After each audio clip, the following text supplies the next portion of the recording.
ಶಿಡ್ಲಘಟ್ಟ ತಾಲೂಕಿನ ಚೀಮನಹಳ್ಳಿ ಗ್ರಾಮದ ತೋಟದ ಸಿಮೆಂಟ್ ಇಟ್ಟಿಗೆ ಫ್ಯಾಕ್ಟರಿಯಲ್ಲಿ 106 ಮನೆ ಇಲ್ಲದ ಬಡ ಕುಟುಂಬದ ಫಲಾನುಭವಿಗಳು ಭಾಗವಹಿಸಿದ್ದರು. ಮಾನವ ಹಕ್ಕುಗಳ ಕಮಿಟಿ ರಾಜ್ಯಾಧ್ಯಕ್ಷರಾದ ಸಿಎಂ ಬೈರೇಗೌಡರು ನೇತೃತ್ವದಲ್ಲಿ ಈಗಾಗಲೇ 700ಕ್ಕೂ ಅಧಿಕ ಸೂರಿಲ್ಲದ ಬಡ ಕುಟುಂಬಗಳಿಗೆ ಸೂರು ಕಲ್ಪಿಸುವುದರ ಮೂಲಕ ಜನಮನ ಗೆದ್ದ ಬೈರೇಗೌಡರು ಇನ್ನು ಜಿಲ್ಲಾದ್ಯಂತ ನೀಡುವ ಕಾರ್ಯವಿರುವುದರಿಂದ ಶಿಡ್ಲಘಟ್ಟ ತಾಲೂಕಿನಲ್ಲಿ 2ನೇ ಹಂತದ ಅರ್ಜಿಗಳನ್ನು ಸ್ವೀಕರಿಸುವ ಮಹತ್ತರ ಸಭೆ ಹಮ್ಮಿಕೊಂಡಿದ್ದರು. ವೇದಿಕೆ ಕಾರ್ಯಕ್ರಮದಲ್ಲಿ ದಿಬ್ಬುರಳ್ಳಿ ಕುರಿಗಳಪ್ಪ, ಬಶೆಟ್ಟಹಳ್ಳಿ ದ್ಯಾವಪ್ಪ, ರತ್ನಮ್ಮ, ಕುಂದಲಗುರ್ಕಿ ನಟರಾಜ್, ಗಜೇಂದ್ರ, ನವೀನ್, ಚಿಲಕನೇರ್ಪು ರಾಮಾಂಜಿ, ವಾರುಂಶನಹಳ್ಳಿ ನಾಗೇಶ್, ಕೊರಮಡುಗು ಮುನಿಕುಮಾರ್, ದೊಡತೆಕಳ್ಳಿ ಶ್ರೀರಾಮ್, ಗೋಣಿಮರದಳ್ಳಿ ಶಿವಮ್ಮ, ಸವಿತಾ, ದಡಂಗಟ್ಟ ರಾಜು ಉಪಸ್ಥಿತರಿದ್ದರು. చిలుకలేరుపు వాళ్ళకే చెప్పినాను, బషెట్ పల్లె వాళ్ళకే చెప్పినాను, చింతేక్ పల్లె వాళ్ళకే చెప్పినాను.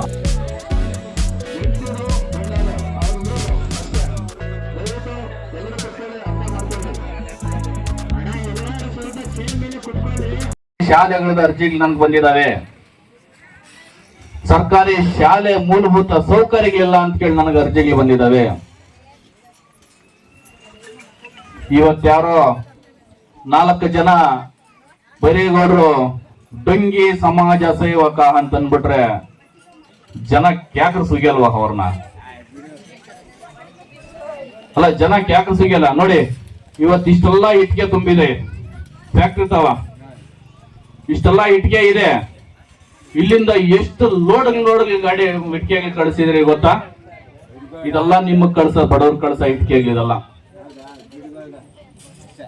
ಏನ್ ಹೇಳಿ, ಎಲ್ಲ ನಿಮ್ಗೆ ಕಳ್ಸಂದಿದೆ. ಇಲ್ಲೇ ನೋಡಿ, ಇದೇ ಫ್ಯಾಕ್ಟ್ರಿ ನಾವು ಕಾರ್ಯಕ್ರಮ ಮಾಡ್ಬೇಕಂದ್ರೆ ಬೇರೆ ಎಲ್ಲೋ ಒಂದು ಒಳ್ಳೆ ಕಾರ್ಯಕ್ರಮ, ಒಳ್ಳೆ ಒಂದು ವೇದಿಕೆ ಮಾಡಿ, ಎಲ್ಲ ಒಂದು ಚೌಟ್ರಿ ತರ ಮಾಡಿ, ದೊಡ್ಡದಾಗಿ ಬೇಕಾದ್ರೆ ಫ್ಲೆಕ್ಸಿಗಳು ಹಾಕ್ಸಿ, ಬ್ಯಾನರ್ಗಳು ಹಾಕ್ಸಿ ಬೇಕಾದ್ರೆ ಕಾರ್ಯಕ್ರಮ ಮಾಡಬಹುದಾಗಿತ್ತು. ಆದ್ರೆ ಇಲ್ಲಿರಂತ ವಾಸ್ತವ್ಯ ಎಲ್ಲರಿಗೂ ಗೊತ್ತಾಗಬೇಕನ್ನೋ ರೀತಿನಲ್ಲೇನೆ ನಾವು ಇಲ್ಲಿ ಕಾರ್ಯಕ್ರಮ ಇಟ್ಕೊಂಡಿರೋದು. ಈಗಾಗಲೇ ಸಾಕಷ್ಟು ತಡ ಆಗಿದೆ. 2ನೇ ಹಂತದಲ್ಲಿ ಸಾಮಗ್ರಿಗಳು ಬಿಡೋದು ಸ್ವಲ್ಪ ತಡ ಆಗಿದೆ. ಇಲ್ಲಿ ನಮಗೆ ಮೆಟೀರಿಯಲ್ ಕಡಿಮೆ ಆಗಿದೆ ಅಂತಂದ್ಬಿಟ್ಟು ತಿಮ್ಮನಾಯಕನಹಳ್ಳಿ ಪಂಚಾಯಿತಿ ಹರೀಶ್ ಅಣ್ಣವ್ರು ಇದಾರಲ್ಲ, ಅವ್ರ ಇಟ್ಟಿಗೆ ಫ್ಯಾಕ್ಟ್ರಿಯಿಂದ ನಾವು ಇಟ್ಟಿಗೆಗೆ ಕಳಿಸಿದೀವಿ ಅಂತಂದ್ರೆ ಮುಖ್ಯವಾಗಿ ಹೇಳ್ತಾ ಇರ್ತಕ್ಕಂಥದ್ದು, ಈ ಇಟ್ಟಿಗೆ ಫ್ಯಾಕ್ಟ್ರಿಗೆ ಸೂಕ್ತವಾದ ರೋಡ್ ಇಲ್ಲ. ఈ ఫ్యాక్టరీకి రావాలంటే కరెక్ట్ గా రోడ్ లేదు. చూడి, మొన్న వాన వచ్చేసా, ఈ రోడ్ అంతా ఫుల్ నీళ్ళు నిలిచిపోయి, ఒక నెల కరెక్ట్ గా ఈతకి ಯಾವ గాడీలు రాలేదు. ఆతోని ఇంకా రావాలంటే టిప్పర్ లారీ వస్తుంది, మందే టిప్పర్ లారీ ఉంది, వాడు ఎంసెంట్ నింపుక రావాలి కదా. ఇప్పుడు వీటికి రెడీ చేయాలంటే ఎంసెంట్ అంతా కావాలి కదా. ఆ ఎంసెంట్ ఎత్తుకు రావాలంటే లారీ ఉంది కదా, ఆ లారీ ఈతకు వచ్చే కాలేదు. అదంటే నీళ్లు వేసుకోండి, సిక్కేసుకోండి అంటే తిరిగి ప్రాబ్లం అవుతుంది. ఈతో పని చేసాడు కూలేవాడితో ఉంటాడా? ఒక నెల వానికి పని పాటు లేకుండా ఇతకు వచ్చి ఒక నెల ఇంకొంత సంబళం మీకుంటే వాడేం చేయాలి? పీస్ వర్క్ చేస్తాడు. ఓ ఇటుకి ఇంత అని చెప్పి అని దుడ్లు ఇస్తాం. నువ్వు చూడప్ప, నువ్వు ఇటుకి కొట్టిస్తే ఇంత దుడ్డు నీకేం చెప్పింటాం. వానికి రూమ్ కట్టినాము, వచ్చి రూమ్ లో కూర్చొని ఉంటారు వాళ్ళు. పొద్దుట్టి ఇంకా ಮಾಪ್ಸರ್ ವರೆಗೂ 2000 ನೋಡಿ. ಇಲ್ಲಿ ಯಾರ ಹೆಣ್ಮಗ ಹೇಳ್ತಾರೆ 1 kg ಚಿಕನ್ 500 ರೂಪಾಯಿ ಕಾಸು ಕೊಟ್ರು ಅಂತ. ಅಷ್ಟಕ್ಕೆ ನಿಮ್ ಓಟ್ ಮಾರ್ಕೊಂಡ್ಬಿಟ್ರೆ ಹೆಂಗೆ? ಇಷ್ಟು ಜನ ಇದ್ರ, ಇಷ್ಟು ಜನ ಇವಾಗ ನೀವು ಬಂದಿದ್ರ, ಇದೇ ಮಾತು ಏನಪ್ಪಾ ಅಂತಂದ್ರೆ, ಈ ರಾಜಕೀಯದಲ್ಲಿರ್ತಕ್ಕಂತ ಕೆಲವು ಫಾಲೋವರ್ಸ್ ಅಂತ ಇರ್ತಾರೆ, ಕೆಲವು ರಾಜಕೀಯ ಲೀಡರ್ಗಳಿಗೆ. ಆ ರಾಜಕೀಯ ಲೀಡರ್ಗಳಿಗೆ ಕೆಲವು ಯೂತ್ ಹುಡುಗರು ಏನ್ ಮಾಡಿದ್ರೆ, ಯೂತ್ ಬೇರೆಯವರು ಏನ್ ಮಾಡಿದಾರೆ, ಅದನ್ನ ಜೆರಾಕ್ಸ್ ಮಾಡಿ ನಮ್ಗೆ ನೀವು ಆದೇಶದ ಪ್ರತಿಯನ್ನು ಕೊಟ್ಟಿದ್ವಿ, ನೀವು ನಮ್ಗೆ ಮನೆ ಕೊಟ್ಟಿಲ್ಲ ಅನ್ನೋ ರೀತಿಯಲ್ಲಿ ನಮ್ಮ ಬಗ್ಗೆ ಸುಳ್ಳು ಪ್ರಚಾರನ್ನ ಮಾಡೋದಕ್ಕ ಮುಂದಾಗಿದ್ದಾರೆ. ಹಂಗಾಗಿ ಅದು ನಮ್ಗೆ ಮಾಹಿತಿ ಬಂದಾದ್ಮೇಲೆ ಅವ್ರನ್ನ ಕರೆಸಿ ನಾವು ಹೇಳಿದೀವಿ, ದಯವಿಟ್ಟು ಈ ತರ ನೀವು ಮಾಡಕ್ ಹೋಗ್ಬೇಡಿ, ನೀವು ಮಾಡ್ತಾ ಇರೋದು ತಪ್ಪಾಗುತ್ತೆ, ನಾವು ಕಾನೂನನ್ನ ಹೋರಾಟ ಮಾಡಬೇಕಾಗುತ್ತೆ, ಎಚ್ಚರಿಕೆ ಕೊಟ್ಟು ಅವ್ರನ್ನ ಕಳಿಸ್ಕೊಟ್ಟಿದ್ವಿ. ಅವರು ಸಹ ಒಬ್ಬ ಬಡ ಕುಟುಂಬದಲ್ಲಿರ್ತಕ್ಕಂಥ ಒಬ್ಬ ವ್ಯಕ್ತಿ. ಕಾನೂನು ರೀತಿಯಲ್ಲಿ ಅವ್ರ ಮೇಲೆ ನಮ್ಮ ಸಭೆಯಲ್ಲೆಲ್ಲ ತೀರ್ಮಾನ ಆಗಿ ಅವ್ರ ಮೇಲೆ ಕಾನೂನು ಪ್ರಕಾರ ಕೈಗೊಳ್ಳಬೇಕು ಅಂತಂದ್ರು. ಅದು ಬಡ ಕುಟುಂಬ ಆಗಿರೋದ್ರಿಂದ ಯಾರೋ ಹೇಳ್ದ ಮಾತು ಕೇಳಿ ಈ ತರ ಮನೆ ಪಡ್ಕೊಳ್ಳೋದಕ್ಕೋಸ್ಕರ ಈ ತರ ಮಾಡಿದ್ದಾರೆ. ಹಂಗಾಗಿ ಆ ಆದೇಶದ ಪ್ರತಿಯನ್ನ ಸಂಪೂರ್ಣವಾಗಿ ನಾವು ನಿಲ್ಲಿಸಿ ಟೋಕನ್ ತರ ನಾವು ಅದನ್ನ ಮಾಡಬೇಕಂತ ಸಭೆಯಲ್ಲಿ ಚರ್ಚೆ ಆಯ್ತು. ಹಂಗಾಗಿ ಈಗ ಏನು ಟೋಕನ್ ಕೊಡೋ ರೀತಿಯಲ್ಲಿ ಪ್ರತಿಯೊಬ್ಬರಿಗೂ ಏನು ಟೋಕನ್ ಏನಿದೆಯೋ ಆ ಟೋಕನ್ ರೀತಿಯಲ್ಲಿ ನಾವು ಮನೆಗಳನ್ನು ವಿತರಣೆ ಮಾಡಬೇಕಂತ ಡಿಸೈಡ್ ಆಗಿದ್ವಿ. ಬಂಧುಗಳೇ, ಏನು ಈಗಾಗಲೇ ಸಾಮಾಜಿಕ ವಲಯದಲ್ಲಿ ಕೆಲವೊಂದಿಷ್ಟು ಜನಗಳು ನಮ್ಮ ಬಗ್ಗೆ ಕೇಳ್ತಾ ಇದ್ದಾರೆ. 750ಕ್ಕೂ ಹೆಚ್ಚು ಮನೆಗಳು ತಾವು ಕೊಟ್ಟಿದ್ದೀರಾ. ಇದುವರೆಗೂ ಯಾವ್ದಾದ್ರು ಒಂದು ಕಂಪ್ಲೀಟ್ ಆಗಿರೋದು ನಿಮ್ಮಲ್ಲಿ ಇದೆಯಾ ಅಂತ ಸಾರ್ವಜನಿಕರ ಪ್ರಶ್ನೆ ಆಗಿದೆ ಇದು.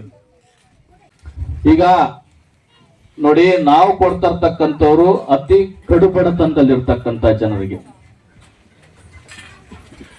ಕೂಲಿ ಮಾಡ್ಕೊಂಡ್ ತಿನ್ನಂತವರಿಗೆ, ಒಪ್ಪತ್ತಿನ ಕೂಲಿಗೋಸ್ಕರಗೆ ಬೆಳಗ್ಗೆ ಕೆಲ್ಸಕ್ಕೆ ಹೋದ್ರೆ ಸಂಜೆ ಮನೆಗೆ ಬರ್ತಕ್ಕಂಥವ್ರಿಗೆ.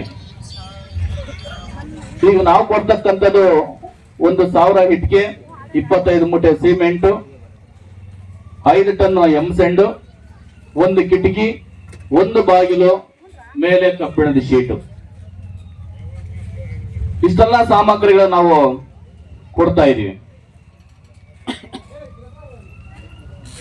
ಇಷ್ಟಪಟ್ಟಿರ್ತಕ್ಕಂಥ ವ್ಯಕ್ತಿಗಳು ಏನಾಗಿದಾವೆ ಅಂತಂದ್ರೆ, ನಾವೇನೋ ಮೆಟೀರಿಯಲ್ ಅವ್ರು ಕೊಟ್ಟಿದೀವಿ, ಕೊಟ್ಟು 6 ತಿಂಗಳು ಆಗಿದೆ. ಆದ್ರೆ ಆ ಇಟ್ಟಿಗೆ ಎತ್ತಿ ಗೋಡೆ ಮೇಲೆ ಇಡಬೇಕಂತಂದ್ರೆ ಮೇಸ್ತ್ರಿಗೆ 750ರಿಂದ 800 ರೂಪಾಯಿ ಕೂಲಿ ಕೊಡಬೇಕು. ಆ ಕೂಲಿ ಯಾರು ಕೊಡ್ತಾರೆ? ಆ ಕೂಲಿ ಯಾರು ಕೊಡ್ತಾರೆ? ಕನಿಷ್ಠ ಪಕ್ಷ ನೋಡಿ, ಆ ಬಡವರಿಗೆ ನಾವು ಮೆಟೀರಿಯಲ್ ಕೊಟ್ಟರು ಸಹ ಅವ್ರ ಕೈ ಕಟ್ಸ್ಕೊಳಕ್ ಆಗ್ತಾ ಇಲ್ಲ. ಅಂತಹ ನಿರ್ಗತಿಕರಿಗೆ, ಅಂತ ಬಡ ಕುಟುಂಬಗಳಿಗೆ ನಾವು ಇಲ್ಲಿ ಮನೆಗೆ ಕೊಡ್ತಾ ಇರೋದು. ಸುಮಾರು ಮನೆಗಳು ಈಗಾಗಲೇ ತಲೆ ಎತ್ತಿವೆ.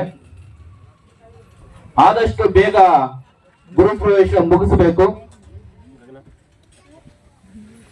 ಒಳ್ಳೆ ಒಬ್ಬ ವ್ಯಕ್ತಿಯನ್ನ ಕರೆಸಿ ಆ ಮನೆಯನ್ನ ಉದ್ಘಾಟನೆ ಮಾಡಿಸ್ಬೇಕು ಅಂತ ಈಗಾಗಲೇ ನಾವು ಅನ್ಕೊಂಡು ಹಿಂದೆ ನಾನು ಸುಮಾರು ಕಾರ್ಯಕ್ರಮಗಳಲ್ಲಿ ಹೇಳ್ತಾ ಇದ್ದೀನಿ ಎಲ್ಲಾರ್ಗು. ಆ ಫಲಾನುಭವಿ ಮನೆಗೆ ಹೋಗಿ ಆದಷ್ಟು ಬೇಗ ಏನಪ್ಪಾ ನೀನು ಮನೆ ರೆಡಿ ಮಾಡ್ಬಿಡ್ರಿ, ನಾವು ಆದಷ್ಟು ಜಿಲ್ಲಾ ಅಧಿಕಾರಿಗಳನ್ನ ಅಥವಾ ಒಳ್ಳೆ ಯಾರನ್ನ ವ್ಯಕ್ತಿಯನ್ನ ಕರೆಸಿ ಮನೆ ಗೃಹಪ್ರವೇಶ ಮುಗಿಸ್ಬಿಡೋಣ ಅಂತ ನಾವು ಹೇಳಿದ್ರೆ, ಆ ಫಲಾನುಭವಿ ಹೇಳ್ತಾರೆ, ಅಣ್ಣ ನಾನೇನೋ ಮನೆ ಕಟ್ಟಿದೀನಿ, ಕೆಳಗಡೆ ಫ್ಲೋರಿಂಗ್ ಹಾಕೋದಕ್ಕೆ ನನ್ನ ಹತ್ರ ಕಾಸಿಲ್ಲ.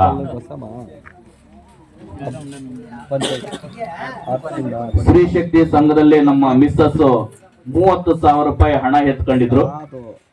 ಆ 30,000 ರೂಪಾಯಿ ಹಣ ಎತ್ಕೊಂಡು ಕೂಲಿ ವರ್ಗ ಕೊಟ್ಟು ಮನೆ ಕಟ್ಸ್ಕೊಂಡಿದೀವಣ್ಣ. ಈಗ ಕೆಳಗಡೆ ಫ್ಲೋರಿಂಗ್ ಹಾಕ್ಬೇಕಂದ್ರೂ ಕೂಡ ನಮ್ಮ ಹತ್ರಗ ಕಾಸಿಲ್ಲ.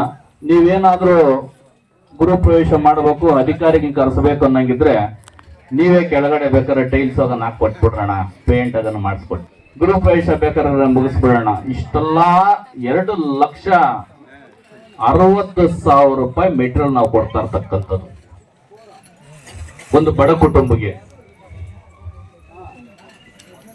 ಇಷ್ಟೆಲ್ಲ ಕೊಟ್ಟು ಅದನ್ನೂ ಸಹ ಒಂದೊಂದೇ ತಲೆ ಎತ್ತುತ್ತವೆ. ನಾವು ಹೇಳಿದ್ವಿ, ನಮಗೆ 10 ವರ್ಷ ಟೈಮ್ ಬೇಕು. ಚಿಕ್ಕಬಳ್ಳಾಪುರ ಜಿಲ್ಲಾದ್ಯಂತ ಗುಡಿಸಲು ಮುಕ್ತ ಜಿಲ್ಲೆಯನ್ನಾಗಿ ನಾವು ಮಾಡ್ತೀವಿ. ಪ್ರತಿಯೊಂದು ಹಳ್ಳಿಗೂ ಬರ್ತೀವಿ, ಪ್ರತಿಯೊಂದು ಊರಿಗೂ ಬರ್ತೀವಿ. ಆ ಊರಲ್ಲಿ ಏನಾದರೂ ಗುಡಿಸಲು ನಮ್ಮ ಕಣ್ಣು ಕಾಣಿಸೈತಂದ್ರೆ ಇಮ್ಮಿಡಿಯೇಟ್ಲಿ ಅವ್ರಿಗೆ ಮನೆ ಕಟ್ಸಂತ ಸಾಮಗ್ರಿ ನಾವು ಕೊಡ್ತೀವಿ ಅಂತ ಹೇಳಿದೀವಿ. ತುಂಬಾ ಅಪಾರವಾಗಿರ್ತಕ್ಕಂಥ ಸೇವೆ ಅದು, ತುಂಬಾ ಅಪಾರವಾಗಿರ್ತಕ್ಕಂಥ ಸೇವೆ ಇವತ್ತು ನಾವು ಮಾಡ್ತಕ್ಕಂಥದ್ದು. ಇಡೀ ರಾಜ್ಯ, ಇಡೀ ರಾಷ್ಟ್ರದಲ್ಲಿನೇ ಯಾರಾದ್ರೂ ಒಬ್ಬ ಸಮಾಜ ಸೇವಕ ಹತ್ತ ಹಟ್ಕೊಂಡು ಒಂದು ಹೆಸರು, ನಾನು ಸಮಾಜ ಸೇವಕ. ಇವತ್ತು ನಾವು ನೋಡ್ತಾ ಇದ್ದೀವಿ ಸಾಮಾಜಿಕ ಜಾಲತಾಣದಲ್ಲಿ ನಾವು ಸಮಾಜ ಸೇವಕರು ಅಂತ ಕೇಳಿ ಹಾಕಂತಾರೆ. ಅವ್ರು ಮಾಡಂತ ಹಲಕ ಕೆಲಸಗಳು ನೋಡಿದ್ರೆ ಹೆಂಗಿರ್ತದೆ ಅಂತಂದ್ರೆ ಕ್ಯಾಕರಿಸಿ ಉಗಿಬೇಕು ಅನ್ನಂತ ಮಟ್ಟಕ್ಕೆ ಇರ್ತದೆ ಅವ್ರು ಮಾಡಂತ ಕೆಲಸಗಳು. ಸಮಾಜ ಸೇವೆಯಲ್ಲಿ ಹೆಸರಿಟ್ಕೊಂಡು ಕಚೇರಿಗೆಲ್ಲ ಹೋಗಿ ರೋಲ್ ಕಾಲ್ ಮಾಡೋದು ಇವತ್ತಿನಿಂದಲ್ಲಿ. ಅಷ್ಟೇ ಅಲ್ಲ, ಒಂದು ಪೊಲೀಸ್ ಸ್ಟೇಷನ್ ಅಲ್ಲಿ ಹೋಗಿ ಅಧಿಕಾರಿಗಳ ಜೊತೆ ಮಿಂಗಲ್ ಆಗಿ ಒಂದಿಷ್ಟು ದುಡ್ಡು ಕೀಳಂತ ಪರಿಸ್ಥಿತಿಗಳು ಆಗ್ಬಿಟ್ಟೈತೆ. ಹೆಸರಿಗೆ ಮಾತ್ರ ಟೈಟಲ್ ಏನು, ನಾವು ಸಮಾಜ ಸೇವಕರು. ಇವತ್ತಿನಿಂದಲೇ ಜನ ಏನಾಗ್ಬಿಟ್ಟೈತೆ ಅಂತಂದ್ರೆ, ಕೂಲಿ ಮಾಡ್ಕಂತವ್ರು ಅಥವಾ ನಮ್ಮೊಂದು ಪಬ್ಲಿಕ್ದು 20 euro ಬಿರಿಯಾನಿ ಪ್ಯಾಕೆಟ್ ಇಸ್ತಾನರು ಕ್ವಾರ್ಟರ್ ಮುಂದಿಸ್ತಾ ಉಂಡವ್ರಂటే ಜೈ ಪದಂಡ್ರ ವಂತಕಿ ಅಂತ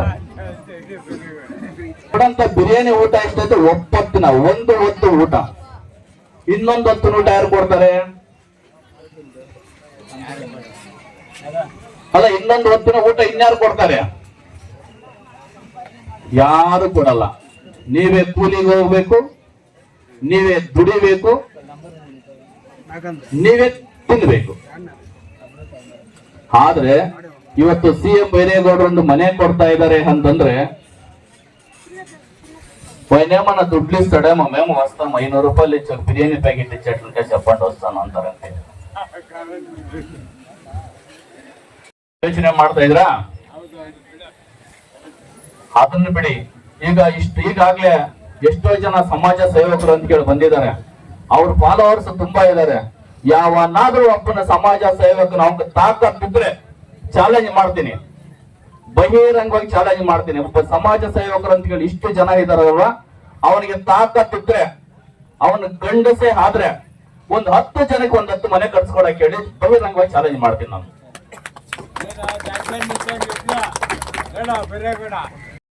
ಕಟ್ಬೇಡ ಕೇಳಿ.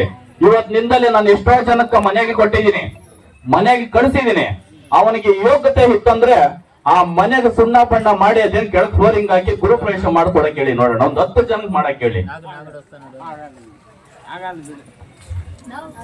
ಅರ್ಥ ಆಗ್ತಾ ಇದೆಯಾ?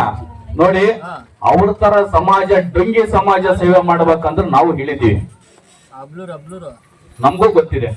ಇವತ್ತಿಷ್ಟು ಜನ ಸೇರಿದ್ರೆ ಯಾರಿಗಾದ್ರೂ ದುಡ್ಡು ಕೊಟ್ಟು ಕಲ್ಸಿದಿರಾ?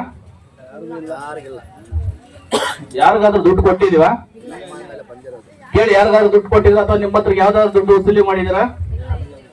ಏನಕ್ಕೋಸ್ಕರ ಬಂದಿದ್ರಿ ಹೇಳ್ರಿ ನೀವಲ್ಲ? ಮನೆ ಆದ್ರೂ ದಯವಿಟ್ಟು ನಮ್ಗೆ ಸಿಗಬಹುದು. ಹಂಗಾಗಿ ಆ ಮನೆ ಆದ್ರೂ ಏನಾದ್ರು ಸಿಗುತ್ತೇನೋ ಅನ್ನೋ ಒಂದೇ ಒಂದು ಕಾರಣಕ್ಕೋಸ್ಕರ ನೀವು ಬಂದಿದ್ರ. ಅದೇ ತರನೇ ನೆಕ್ಸ್ಟ್ ನಿಮ್ಮಲ್ಲಿ ಓಟ್ ಕೇಳಕ್ ಯಾರಾದ್ರೂ ಬಂದಿದಾರಂದ್ರೆ ಅವ್ರಿಗೆ ನೀವು ಹೇಳ್ಬೇಕು.